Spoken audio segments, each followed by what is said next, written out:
Selamat berjumpa kembali dalam layanan audio Sahabat Seperjalanan. Hari ini adalah hari Jumat 25 April 2025.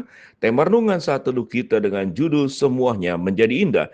Firman Tuhan terdapat dalam Roma 8 ayat 18 sampai dengan ke-20. Sebab aku yakin bahwa penderitaan zaman sekarang tidak dapat dibandingkan dengan kemuliaan yang akan dinyatakan kepada kita. Sebab dengan sangat rindu seluruh makhluk menantikan saat anak-anak Allah dinyatakan.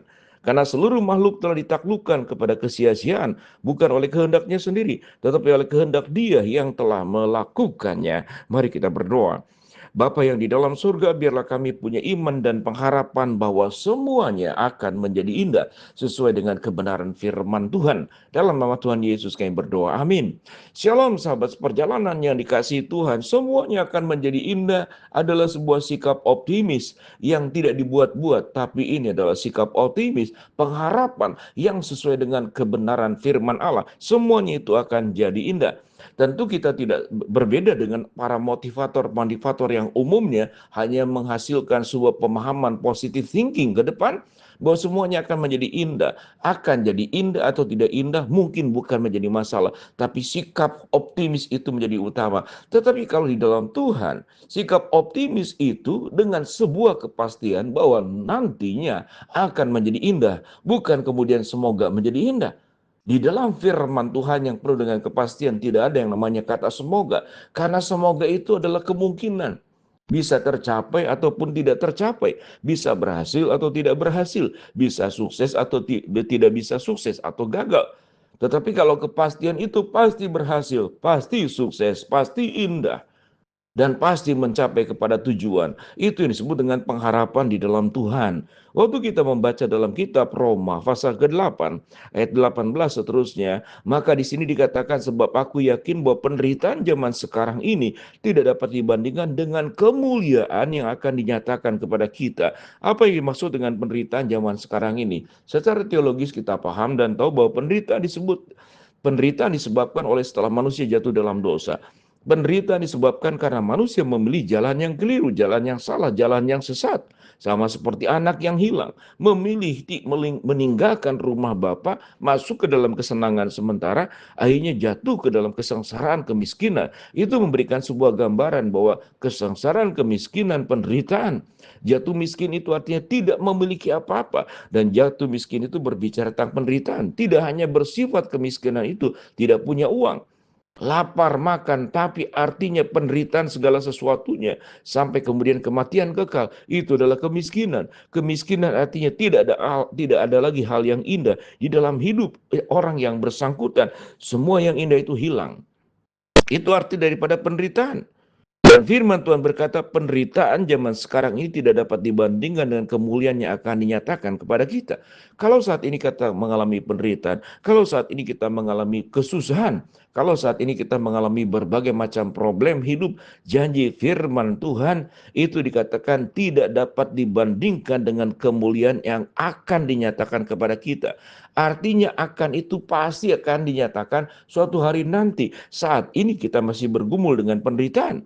Kalau kita berbicara tentang penderitaan, sahabat seperjalanan, setiap kita masing-masing punya penderitaannya masing-masing. Ada keluarga yang menderita bukan karena kurang uang, tapi tidak bisa menghasilkan keturunan. Itu penderitaan tersendiri. Ada orang yang bisa menghasilkan keturunan, mungkin anak seperti zaman dahulu, seperti kelinci, anaknya 12, tetapi dengan mudah menghasilkan anak, tapi kemudian tidak bisa menghidupi, kecukupkan nafkah daripada anak-anak tersebut. Itu pun penderitaan. Kebahagiaannya banyak anak, penderitaannya tidak punya uang. Yang satu lagi kebahagiaannya punya uang tapi tidak punya anak. Setiap orang punya penderitaannya masing-masing. Sahabat seperjalanan, apalagi penderitaan kita. Mungkin kita terikat oleh penderitaan masa lalu. Kita pernah salah jalan. Lalu kita dicap seperti orang yang tetap, walaupun kita sudah berubah, kita sudah dianggap lalu diberikan cap orang buruk. Misalkan orang yang terkena masalah kriminal, hukum satu dengan lain, sudah masuk ke dalam lembaga pemasyarakatan keluar, tetap saja disebut sebagai narapidana walaupun mantan narapidana. Lalu kesan itu tetap akan melekat di dalam diri seseorang dan orang tidak melupakan. Jangan pakai dia, dia pernah di penjara. Jangan pakai dia, masa lalunya dia buruk. Jangan pakai dia, dia seorang pemarah. Walaupun kita sudah berubah. Kita sudah berjuang di dalam kasih dan pertolongan Tuhan. Itu juga menjadi sebuah penderitaan. Kalau kita berbicara tentang penderitaan, kesusahan, kesulitan hidup, ada banyak aspek. Indahnya ada pada kita.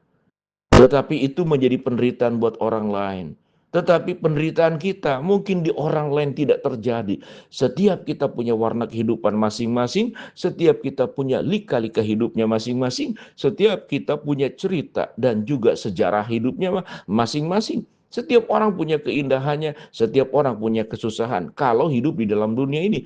Tapi suatu hari kelak nanti yang firman Tuhan katakan, tatkala kemuliaan itu akan dinyatakan kepada kita, maka dengan sangat rindu seluruh makhluk akan menantikan saat anak-anak Allah itu dinyatakan. Biarlah sahabat perjalanan dalam setiap kesusahan hidup kita, kita terus akan mendapatkan penghiburan dari dan kekuatan dari Allah. Itu janji Allah, bahwa Allah tidak akan meninggalkan kita, bahwa Tuhan akan menyertai kita, Tuhan akan menguatkan kita pada saat lemah, Tuhan akan mengangkat kita pada saat terjatuh, Tuhan akan memberikan terang pada saat kita berada dalam kegelapan, Tuhan akan memberikan damai sejahtera pada saat kita mengalami ketakutan, kekhawatiran, kegalauan, dan kegelisahan. Semua yang baik dalam menghadapi penderitaan di dalam dunia ini, Tuhan sudah sediakan. Tinggal kita mau menerimanya atau tidak. Kita akan berlari datang kepada Allah, atau kita berlari mencari cara penyelesaian hidup dengan caranya masing-masing. Maka itu menjadi sebuah pilihan. Tetapi suatu kita berada di dalam Allah, kita tekun di dalam doa, kita tekun dalam belajar firman, kita tekun terus memegang janji Allah, maka semuanya itu akan jadi indah.